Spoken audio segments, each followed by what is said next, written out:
अगर आप भी चाहते हैं कि एसएस फिल्म्स मोतिहारी के ऑडियो वीडियो सबसे पहले आप तक पहुंचे, तो इस चैनल को सब्सक्राइब करें और साथ ही बेल आइकन को दबाना ना भूलें।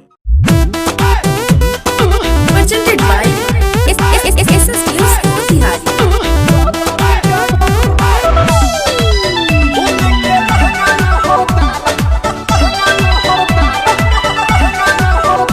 Music by Priyanshu Singh.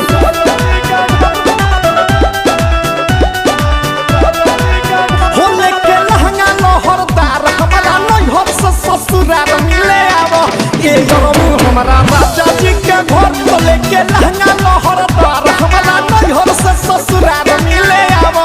ए यरबू हमारा राजा जी के घर तो याद तो जगावे सारी रतिया, तनी मान ल हमर बतिया। धके गाड़ी तू चलो दिसी आ जा, तो देख के मन बसुरतिया रतिया रतिया या या या या या या या या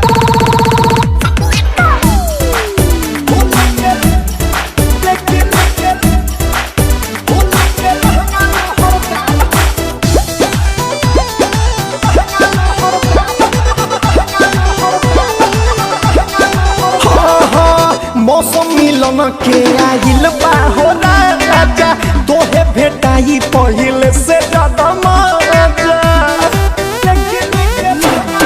सुनो ना मौसम मिलन के आइल बा हो राजा, तोहे भेटाई पहिले से ज्यादा मजा।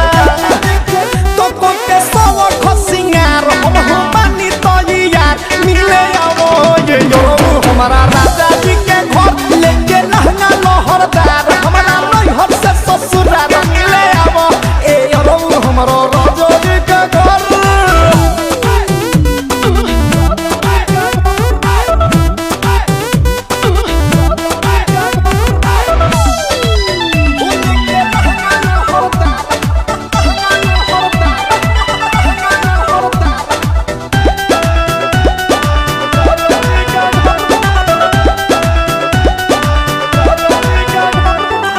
सहता नहीं दूरी, तो नहीं बुझो मोरा राजा मजबूरी।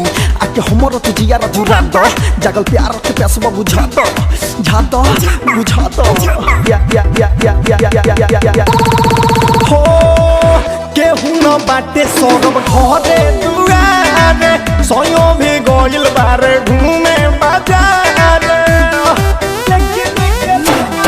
हो प्रियांशु केहू नइखे घरे दुआरे, सोयो भी गइल बारे घूमे बाजार। तो अब रतन सियार तोहर बाटा इंतजार मिले आवो। ए यरबू हमारा राजा जी के घर लेके लहंगा लहरदार, हमारा नैहर से ससुराल मिले आवो। ए यरबू हमारा राजा जी के घर। Saurabh digital recording studio Patna.